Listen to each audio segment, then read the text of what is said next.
தமிழ்நாடு முதலமைச்சர் திரு விசைக்கு பிறந்த நாள்.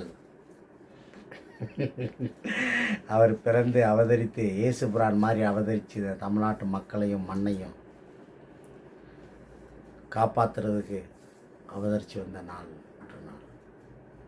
இந்த அவதரித்த நாளில் அமைச்சர் பெருமக்களும் அடிப்பொடிகளும் அணில் குஞ்சுகளும்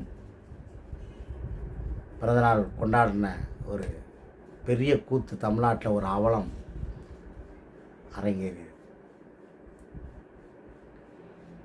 நீங்கள் என்ன பண்ணி நாசமாக வேணாலும் போங்க, வேணான்னு சொல்லலை. என்ன கர்மத்தை வேணாலும் பண்ணுங்க, வேணான்னு சொல்லலை. பாதி குத்தாட்டம் போடுங்க, இல்லை மொட்டை குண்டி ஆட்டம் கூட போட்டு போங்க, அது எங்களுக்கு தேவையில்லாது. ஆனால் பள்ளியில் படிக்கிற பிள்ளைகளை போய் நீங்கள்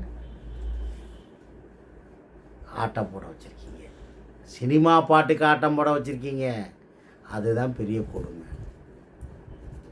இந்த வளரும் தலைமுறையில் நீங்கள் இந்த மண்ணோட மக்களையும் வாழ்வியலையும் பண்பாடையும்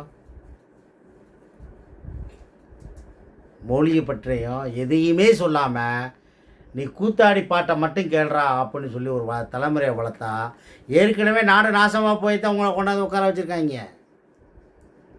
மறுபடிக்கு என்ன ஆகும்? இன்னும் கேடு கட்டுத்தனமாக நாசமாக போகும். தாவேகாவுக்கு ஓட்டு போட்ட ஒரு மானஸ்தனாவது, ஒரு மானஸ்தன், உங்களுக்கு மானரோசம் சூடு சொல்லலாம் இருக்கான்னு எனக்கு தெரியல, ஆனால் சிந்தனையில் உங்களுக்கு குளறுபடி இருக்குது. போய் மனோதத்துவ டாக்டரை பாருங்கள், அதுதான் முக்கியம். நன்றி, வணக்கம் உறவுகளே.